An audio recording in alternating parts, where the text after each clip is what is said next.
Don't touch that dial. It's time for another episode of SEIU Says, the show dedicated for union workers as well as non-union workers and the communities that they live in, bringing about a change in the city, state, in Illinois. Welcome today. Happy Tuesday. And we have a guest today, Paul Siegel. And we'll get to him in 1 second. We have a few announcements we want to make today. I hope everybody had a wonderful weekend. And here we go. Tomorrow is Showdown Day. That's right. So if you haven't, it's probably be a little too late, but I don't know. It may not be too late. They can come on and get on the bus. We have a bus going to Springfield on tomorrow, and it is about saving our pensions. That's right, saving our pensions. So there's going to be a rally in Springfield. We're asking people to unify together. The buses will be leaving SEIU Local 73 at 6:45 a.m. and then we'll be going out to Springfield and we'll be rallying out there. People will be visiting the various senator, House representatives, giving them information about this pension concern. So, given that, you can come out if you're interested in possibly, it's leaving tomorrow morning, so you technically can't call. But if you want to come out and get on the bus, you most definitely can. So I won't give you that number to call because you can't call because the buses will be leaving at 6:45 in the morning. So come on out, make a difference, be heard, be recognized, and bring about change. Our show is brought to you by GWC, Illinois' largest attorneys for workers' compensation. And if you would like information in regards to that, I'm going to give you a phone number, so get a pen. That number is 312-588-7630. The number once again is 312-588-7630. Okay, we have another event that's coming up, and we want you to come on out. It is Communities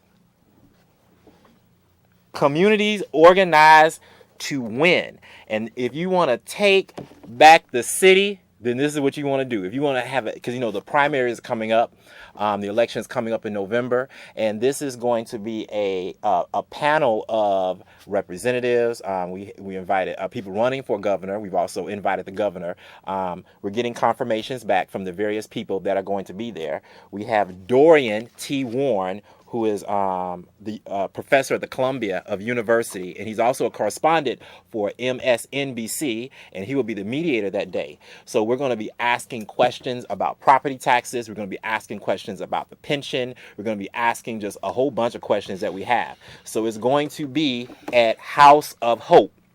And the date, I want everybody to remember this date, Saturday, March the 1st, 2014. The event will be from noon to 3 p.m. at the House of Hope Church.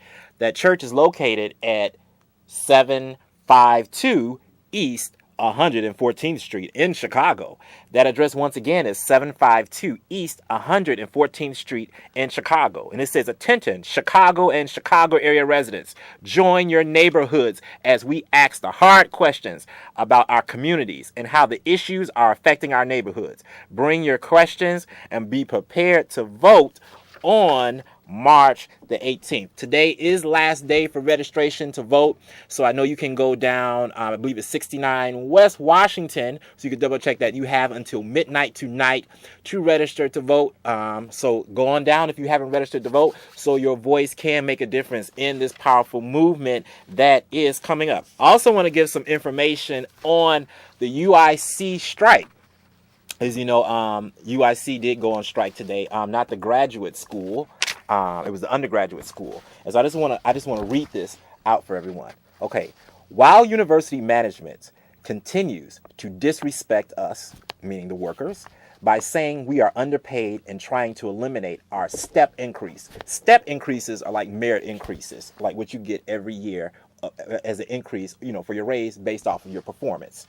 Okay, we continue to fight back and have brought a federal mediator in to move negotiations along. So basically what a mediator is when the two parties can't reach an agreement, they bring a third party in, which is a mediator who's neutral, and he tries to mediate to get the best negotiations for the contract.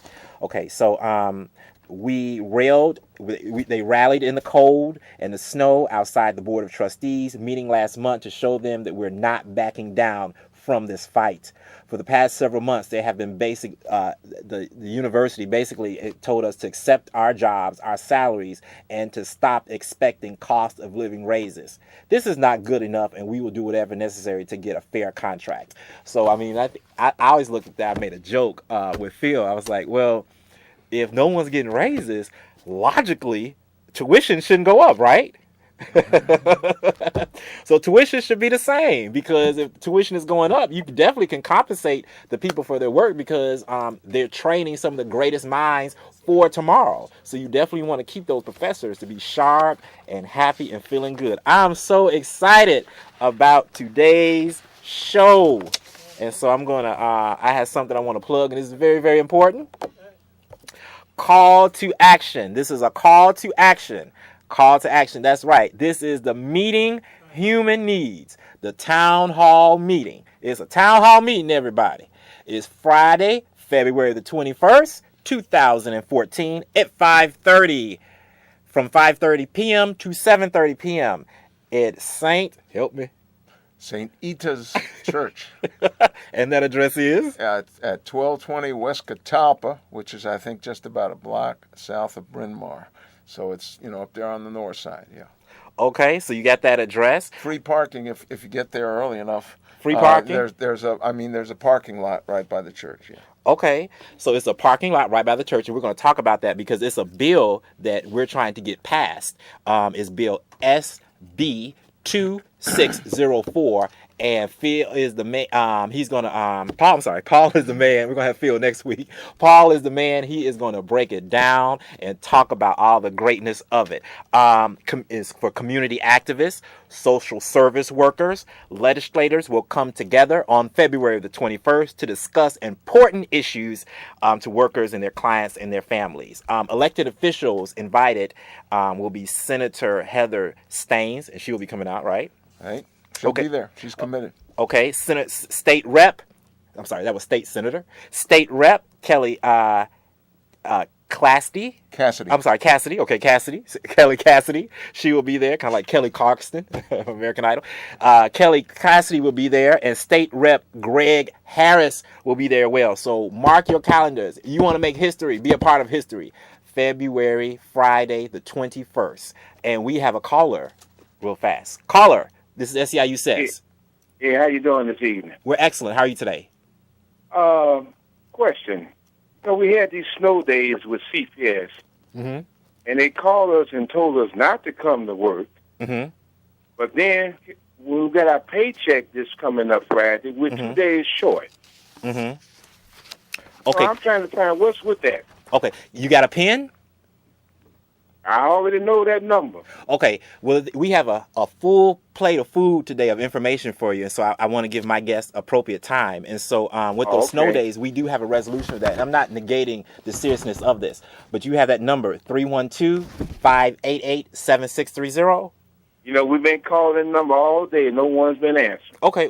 Well, you can leave a voicemail message as well. Someone will get back with you. So your concern will definitely be addressed. So and your question will definitely be answered. So if you continue to watch the show, if I have enough time when I finish with him, I can definitely answer your question. But your question is very important, and your concern will be addressed. Okay. So if I don't have time to get to you today, please call that number, and someone will speak with you, and we will have all of you guys' questions answered. Okay?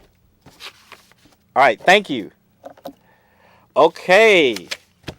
So here we go. The man of the hour. Okay. Okay. So I am SB 2604 impaired. Okay. I know nothing of that. All right. What does it mean for me? All right. Not to cut you off, notice our nice backdrops we have here today. If we can actually see it. And that's what we're talking about. Is this the future of social service? Social services saves families. Stop the cuts. If you guys can see that. And so we have a man that is going to take us down the yellow brick road today. All right. Well, SB 2604, very briefly what it would do, and Senator Heather Staines, who will be at the forum, is one of the sponsors of the bill.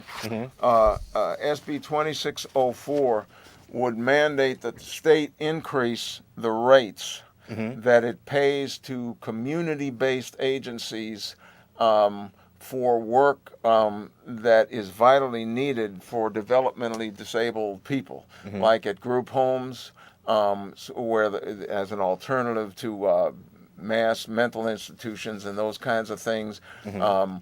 Day programs where they can work and learn. That's the kind of work we're talking about that the state contracts out to private social service agencies in the community. And then the state has been so miserly in the fees for service that it pays based on Medicaid for these services that the people who do the work are not making a living wage. They're just not making a living. They're not able to make it. What HB 2604 would do would be just for the developmentally disabled part.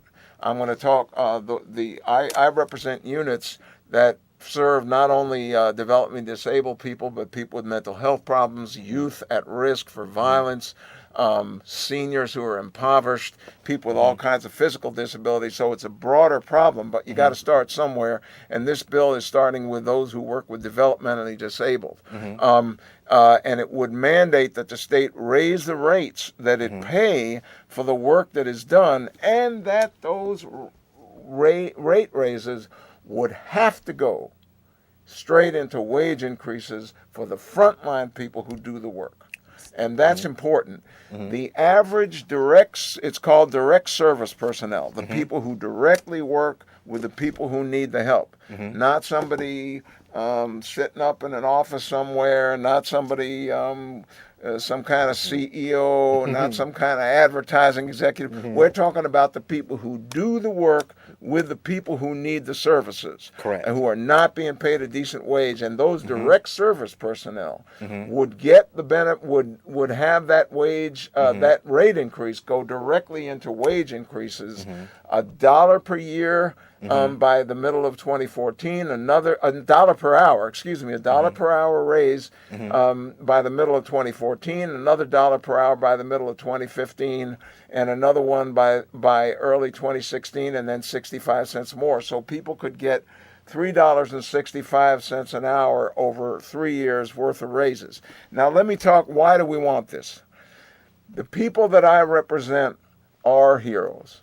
They are the people on the front lines, standing between those in our communities who are the most desperate, have the least options.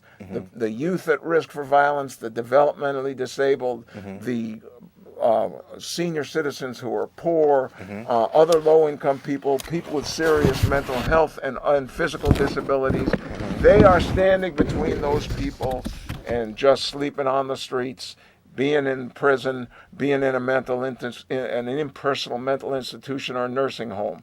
They're keeping people in the communities, keeping them involved, getting them involved in learning, and making sure that they're safe. And the average direct service personnel in developmental disabilities is only getting $9.35 an hour. These are paraprofessionals. They do work that can be actually dangerous.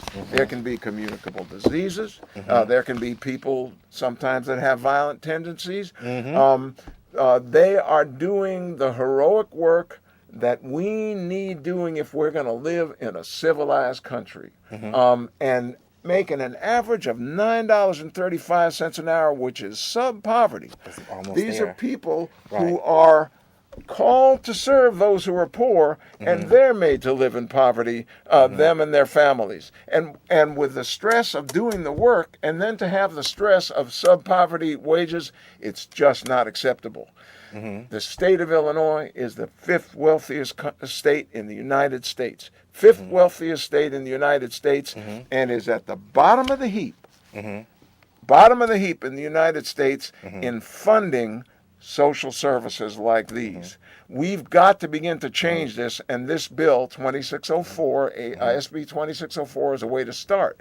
So if you live anywhere in Illinois, get a hold of your state senator, get a hold of your state representative, and ask them, are they going to support this bill, and tell them that you really want them to support it.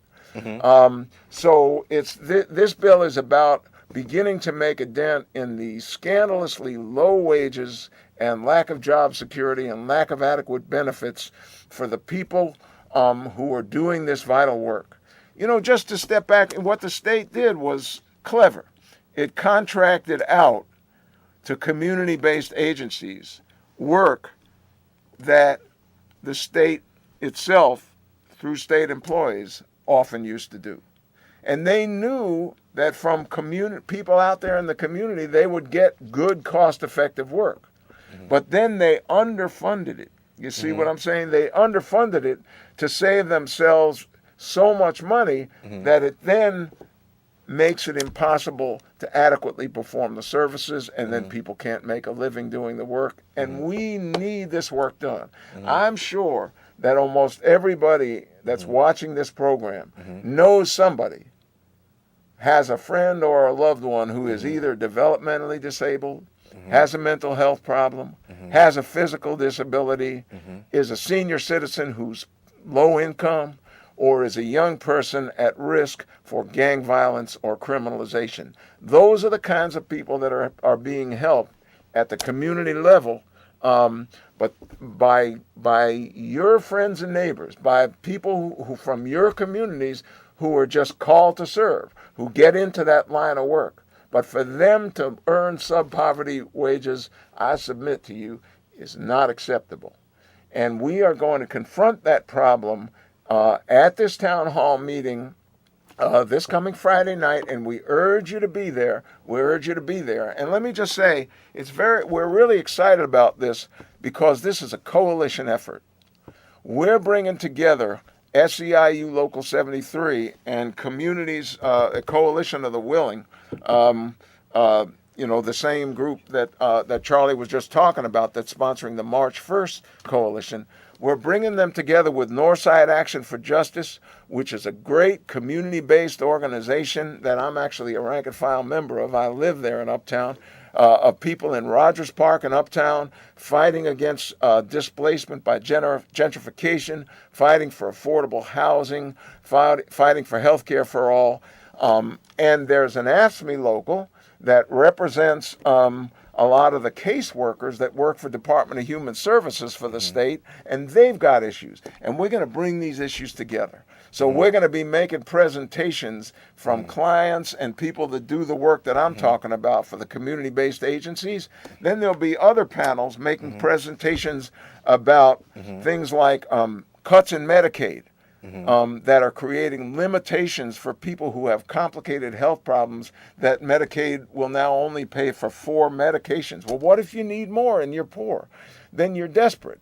You're put in a desperate situation. They're going to be talking about the shutting down of certain DHS offices and the reorganization of DHS offices to where instead of, if a person needs help getting on Medicaid or whatever, instead of having one caseworker that's then accountable to them, they have this assembly line system where you just get passed from one caseworker to the next, and you can imagine the kind of runaround that would involve. So this is a coalition effort, and that's why it's all about put the human back in human services. And this is going to bring together people that haven't always worked together in the past, and we're going to build some power to change the kind of state and to change the kind of country we live in so that social services are adequately funded, properly delivered.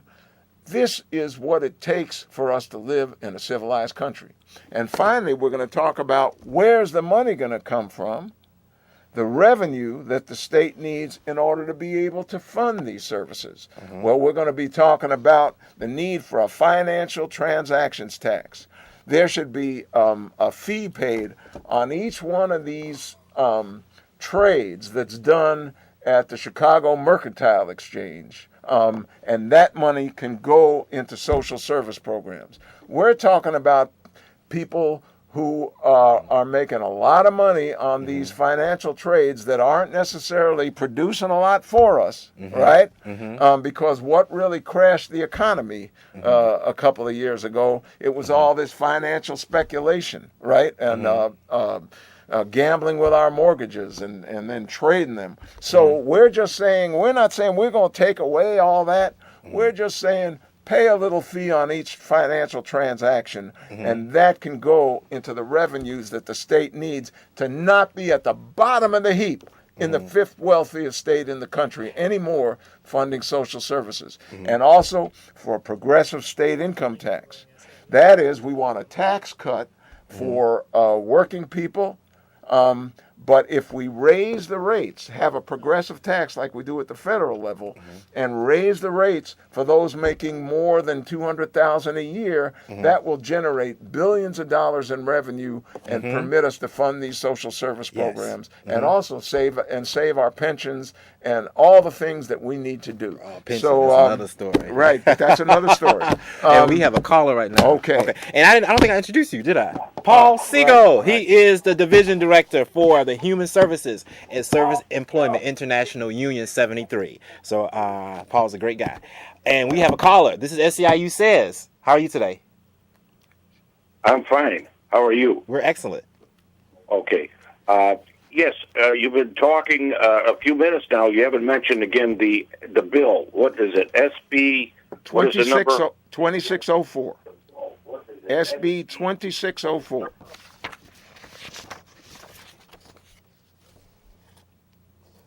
Okay. Caller, are you there? Okay. Okay. Okay. So I have a question, Paul. I just want to ask you from your professional opinion. Given that we experience these things, we got a minute left. Why do you think it has is fallen through the crack? Why has the funding fallen short? Why would you say, seeing that we are a part of this every day? It is part of our culture. We know, as you said, we know people like this. So this should be something that should be at the top of the concern, top of the change, top of the ladder. Well, I think there is certainly a lot of reasons for that, and it's certainly a problem nationwide. But I think that we've had politicians who have decided to take the easy way out,